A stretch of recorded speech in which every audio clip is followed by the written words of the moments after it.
बंदी छोड़ कबीर साहेब की जय, बंदी छोड़ गरीबदास जी महाराज की जय, दादा गुरु रामदेव आनंद जी महाराज की जय, पूर्ण संत तत्वदर्शी जगत गुरु रामपाल जी महाराज की जय, सभी संतों की जय, सभी भक्तों की जय, धर्मी पुरुषों की जय, श्री काशी धाम की जय, श्री छुड़ानी धाम, सत साहिब भक्तों और जगत के भाइयों सभी को सत साहिब। आज जो वीडियो बनाने का एक उचित कारण हुआ, मजबूरी हुई। एक शख्स है जो कि संत रामपाल जी महाराज उनके भक्तों को लेकर के गलत टीका टिप्पणी करके चैनल पर अपलोड करता है।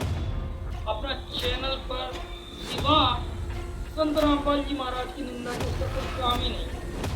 और बड़े दुर्भाग्य की बात तब हो जाती है जब वो खुद कहता है कि मैं कभी संत रामपाल जी महाराज का भक्त था। उस शख्स का नाम है अज्ञानी गोपाल चौधरी। ये गोपाल चौधरी खुद कबूलता है और कहता है मैं 1 साल पहले संत रामपाल जी महाराज से नाम दीक्षा लेने गया था और अब मैं पूरी तरीके से पागल हो गया हूँ और सारा दिन चैनलों पर भोगो भोगो भोगो भोगो भोगो भोगो बड़ी स्टाइल से करता हूँ। मेरे अंदर कोई ज्ञान नहीं है और मैं बिना तत्व की बातों को करता हूँ।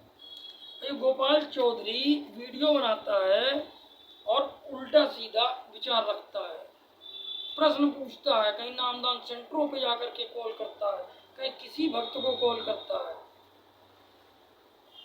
इससे क्या साबित हुआ? इसके मन में कुछ विकार आ गए और ये प्रश्न बना करके भक्तों से पूछने लगा। कहता है कि हम मोक्ष क्यों चाहते हैं, सतलोक में सुख ही नहीं। और कहता है मैंने नानक जी की वाणी पढ़ रखी है, मैंने गरीबदास जी महाराज की वाणी पढ़ रखी है, मैंने कबीर सागर में खूब अध्ययन कर रखा है, सतलोक में कोई सुख नहीं है। तो भाइयों इसने क्या खाकवाणी पढ़ी? इसके पहले प्रश्न का उत्तर दे रहा हूँ। ये गोपाल चौधरी की क्या इसने खाकवाणी पढ़ी?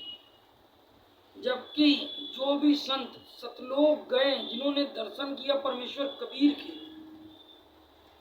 आदरणीय धर्मदास जी आने ही नहीं चाहते थे लौट के। कबीर सागर के अंदर वृत्तांत है, मोहे राख लिया महाराज हमसे बिगड़ी है। अरे वो तो आने नहीं चाहते थे। परमात्मा ने भाई ऐसे नहीं, आप नीचे जाइए, सद्भक्ति कीजिए और जितना प्रयत्न आपके अंदर था, प्रयास था और जितना चाह करके आप मृत्यु लोक में आए थे, उससे अधिक चाह जब आपकी सतलोक जाने की हुई, तब मैं आपको काल के बंधन से छुटाऊंगा। तो जा बेटा इस ज्ञान को फैला। इतना सुख वहां मिल रहा था सतलोक में, क्यों नीचे नहीं आना चाहते थे? और वो मोक्ष चाहते थे कि मेरा मोक्ष हो जाए, मैं भी सतलोक चला जाऊं। आदरणीय गरीबदास जी महाराज ने भी यही कहा है, मन तू सुख के सागर बसरे और न ऐसा यसरे। वो सुख का सागर है कौन? सतलोक। और ये कहता है कि सतलोक में सुख नहीं तो तुमने खाक ज्ञान करा। ये भक्तों से बात करता है और कहता है कि मैंने 1 साल पहले संत रामपाल जी महाराज से नाम दीक्षा लाई थी। और कहता है मोक्ष से क्या लाभ होगा? भाई संत रामपाल जी महाराज तो मोक्ष ही प्रदान करते हैं, तो तू क्या घुइयां छीलने गया था वहां पर? संत रामपाल जी महाराज से जो भक्त नाम दीक्षा लेते हैं, उनका उद्देश्य मोक्ष पाना है। भाई क्या ज्ञान सुना तुमने? भाइयों, अब सतलोक और मृत्युलोक में क्या अंतर है? जब हम लोग छोटे थे, ये दास छोटा था तो कार्टून देखता था, टॉम एंड जेरी वगैरह, और फिल्में भी देखता था। जब फिल्म देखता था दुख होता था, टॉम एंड जेरी देखता था तो सुख होता था। टॉम एंड जेरी में क्या होता था? एक बिल्ली होती थी, एक चूहा होता था, दोनों आपस में लड़ते थे। कभी कोई किसी के ऊपर हथौड़ा मार देता तो कोई आसमान से गिर जाता था, लेकिन चोट चपेट नहीं लगती थी। अब फिर ठीक हो जाते थे, दौड़ने लगते थे। तो सतलोक तो यूं मानो कि मृत्यु है ही नहीं, चोट लगती नहीं, दर्द होता ही नहीं, नूरी तत्व का शरीर है, पिचक जाए तो फिर भूल गया, चोट आनी नहीं, तो आनंद ही आनंद। और यहाँ तो जरा से गिरे तो हड्डी टूट गई, प्लास्टर हो गया। आइयो, यहाँ दुख ही दुख है, हाड़ मास का पुतला है यहाँ। अब पिछड़े क्या होती थी? पिक्चरों में दुखी दुख होता था, कहीं हीरो की माँ को कष्ट दिया जा रहा है, कहीं हीरो की बहन को कोई उठा लिए जा रहा है, बाद में हीरो आके 2-4 को मार रहा है। वही हाल यहाँ के भगवानों का कि पहले तो राक्षस बने, फिर इधर उधर पाप किया, फिर वो भगवान बन के आगे उसको मार दिया। तो यहाँ तो रील देखने से ही दुख है, ये तो पूरा कार्टून बन गया है यहाँ का। असली सुख तो सतलोक में है, जहाँ मृत्यु ही नहीं है तो दुख किस बात का, जहाँ अपना कोई मरेगा ही नहीं तो दुख किस बात का। तो ये इसके पहले प्रश्न का जवाब था, जो इसने कहा कि हम मोक्ष क्यों चाहते हैं। तो मोक्ष इसलिए चाहते हैं कि हम अमर हो जाए, कुत्ता बिल्ली गधा ना बने, 84 लाख योनियों का दुख न उठाएं, यहाँ बिना किए कोई खा नहीं सकता, वहाँ पे सब पिता का बनाया फलदार वृक्ष है, एक तोड़ो दूसरा अपने आप आ जाता है, यहाँ खेती करनी पड़ती तब भी फसल आई ना आई, वहाँ सुख ही सुख है। तो ये इसके पहले प्रश्न का उत्तर था। दूसरा प्रश्न इसने कहा कि काल को गुस्सा आ गई, ये अपनी वीडियो बनाया इसने, अपलोड किया है और कह रहा है मेरी बात का कोई जवाब नहीं दे पा रहा भगत, कोई नहीं दे पा रहा। तो भाई सुन ले, काल को तो गुस्सा आई नहीं थी। काल जब अंडे के अंदर था, परमात्मा ने उसको अंडे के रूप में बना करके समुद्र में जब छोड़ा,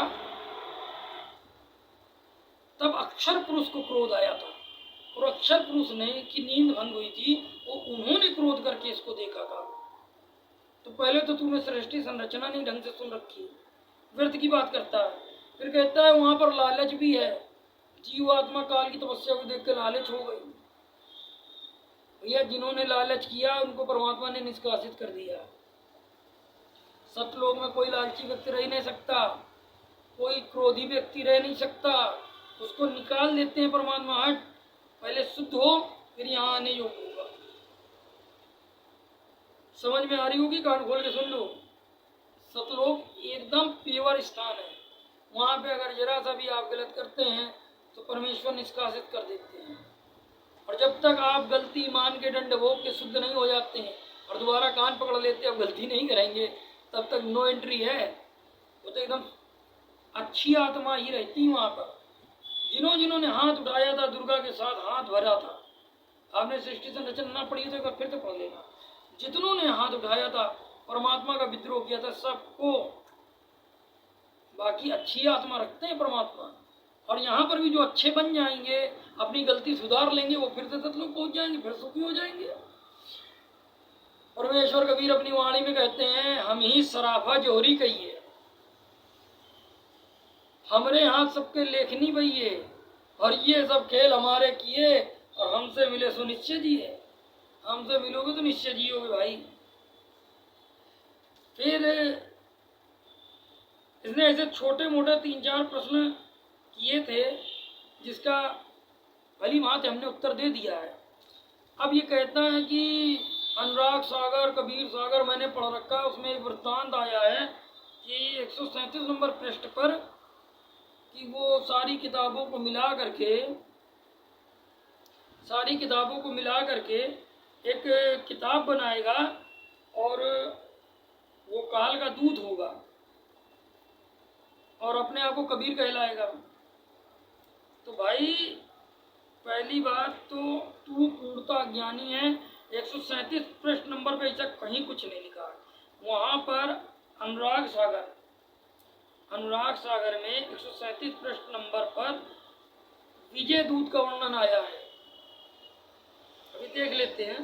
विजय दूत का वर्णन आया है, जो कि बुंदेलखंड में होगा, जबकि रामपाल जी महाराज जी का तो इससे कोई लेना देना ही नहीं है।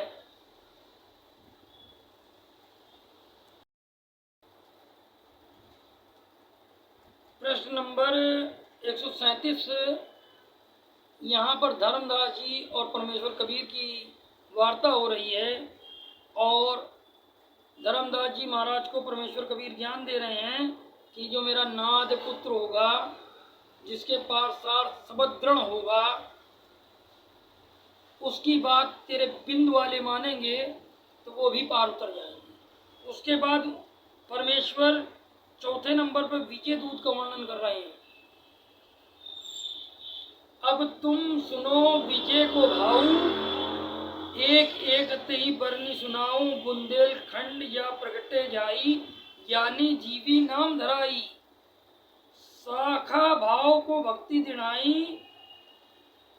रास रची और मुरली बजाई। ना तो संत रामपाल जी महाराज मुरली बजाते हैं, ना तो किसी साग पत्ते की पूजा कराते हैं, वो तो सीधे मूल कबीर की पूजा करवाते हैं। और परमेश्वर, इसमें बुंदेलखंड का जिक्र आया है कि वो जो है 137 नंबर पे बुंदेलखंड में आएगा वो। यहाँ तो परमेश्वर के जो पूर्ण अवतार हैं संत रामपाल जी महाराज, वो धनाना गांव में आए। तो यहाँ से भी ये जो गोपाल चौधरी है फेल हो जाता है। इसको ठक्कन ज्ञान है, इसको कोई ज्ञान नहीं। सतलोक पूरी तरीके शुद्ध है। सतलोक में जिन्होंने बकवाद करी उसको निष्कासित कर दिया गया, और जब तक वो गलती मान करके सदभक्ति करके सब नियम पालन करके फिर से भक्ति नहीं करेंगे, वो सतलोक नहीं जा सकते। और जीव का लक्ष्य मोक्ष पाना ही है, परमेश्वर पाना ही है। और परमेश्वर बिना पूर्ण संत के नहीं प्राप्त हो सकते। बिन गुरु मिले मोह ही नहीं पाए, परमेश्वर का साफ वचन है। तो हम आशा करते हैं आज इस गोपाल चौधरी उर्फ गुरुदोही उर्फ लोगों को भटकाने वाला, गुरु की निंदा करने वाला, पर्याप्त मात्रा में राशन पानी पा गया होगा। इसलिए अब झूठी बकवास करना बंद करें, झूठे प्रलोभन करना बंद करें। हम इसकी एक एक बात का खंडन करेंगे। ये तो खंडन चैनल बना रखा है, इसका खंडन ही करके रख देंगे, क्योंकि शास्त्र और तत्व ज्ञान के आगे कोई टिक नहीं सकता। सत साहिब जय बंदी छोड़।